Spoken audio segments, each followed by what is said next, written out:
6 kilo அளவுக்கு Pallipalayam chicken செய்ய போகிறோம். அதுக்கு தேவையான அளவுக்கு ஒரு 1/4 லிட்டர் அளவுக்கு நல்லெண்ணெய் ஊற்றிக்கலாம். நல்லெண்ணெய் ஊற்றி செஞ்சோம்னா ரொம்ப நல்ல டேஸ்ட் வரும். இந்த அளவுக்கு எண்ணெய் ஊற்றினா போதும். இதில் ஒரு 30 காஞ்ச மிளகாயை எடுத்து இந்த மாதிரி எடுத்து வச்சுருக்கேன். நல்லா கிள்ளி வச்சுருக்கேன், அதையும் போட்டுக்கலாம்.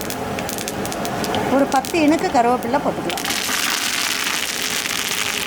ஒரு 1/4 கிலோ அளவுக்கு சின்ன வெங்காயத்தை இந்த மாதிரி பொடி பொடியாக கட் பண்ணி வச்சுருக்கேன். இதில் ஒரு 2 பெரிய வெங்காயத்தை கட் பண்ணி வச்சுருக்கேன், இதையும் போட்டுடலாம். இந்த வெங்காயம் நல்லா வதங்கிருக்க கொஞ்சம் 100 கிராம் அளவுக்கு பூண்டு பேஸ்ட்டு போட்டுக்கலாம். 50 கிராம் அளவுக்கு இஞ்சி பேஸ்ட்டு போட்டுக்கலாம். ஒரு 3 ஸ்பூன் அளவுக்கு மஞ்சள் தூள் போட்டுக்கலாம்.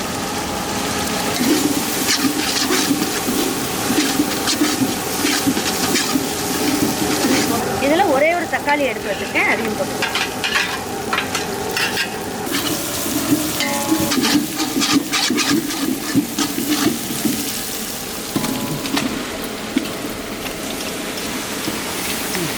ஆறு கிலோ அளவுக்கு பிராய்லர் சிக்கன் எடுத்து வச்சுருக்கோம். இதை கொஞ்சம் பொடியாகவே கட் பண்ணிக்கணும்.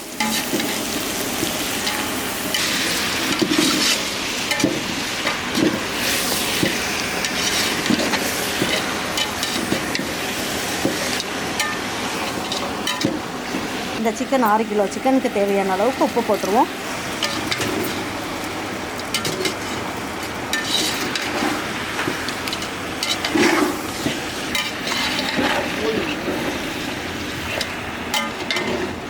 பாருங்கள், இப்போ வந்து நம்ம என்ன பண்ணியிருக்கோம், காஞ்ச மிளகா கம்மியாக தான் போட்டோம். 6 கிலோ சிக்கன்றதுனால நான் 1 டேபிள் ஸ்பூன் அளவுக்கு நம்ம ரெட் சில்லி பவுடர் போட்டுக்கலாம்.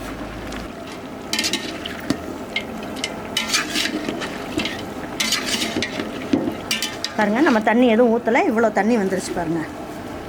இப்போ தட்டை வச்சு மூடி வச்சிடலாம். ரொம்ப நேரம் கிளறணும்னு அவசியம் கிடையாது. இது ஒரு 10 நிமிஷம் நல்லா வேகட்டும். வெந்ததுக்கப்புறம் பார்க்கலாம்.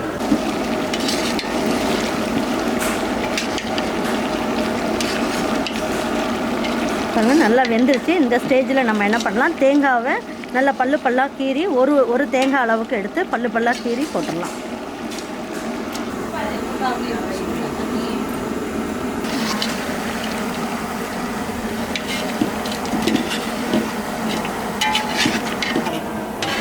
தட்டை வச்சு மூடி வச்சிடலாம்.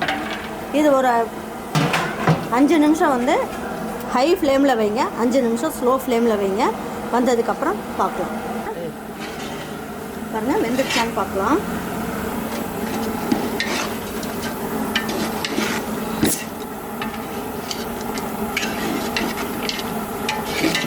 நல்லா வெந்துருச்சு.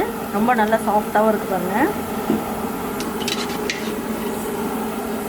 பாருங்கள், இப்போ சிக்கன் நல்லா வெந்துருச்சான்னு பார்க்கலாம். சிக்கன் நல்லா சாஃப்டாக நல்லா வெந்துருச்சு. நல்லா ஊற்றின எண்ணெயெல்லாம் நல்லா கசிஞ்சு சூப்பராக வந்துடுச்சு. சிக்கனும் நல்லா ஜம்முன்னு வெந்துருச்சு.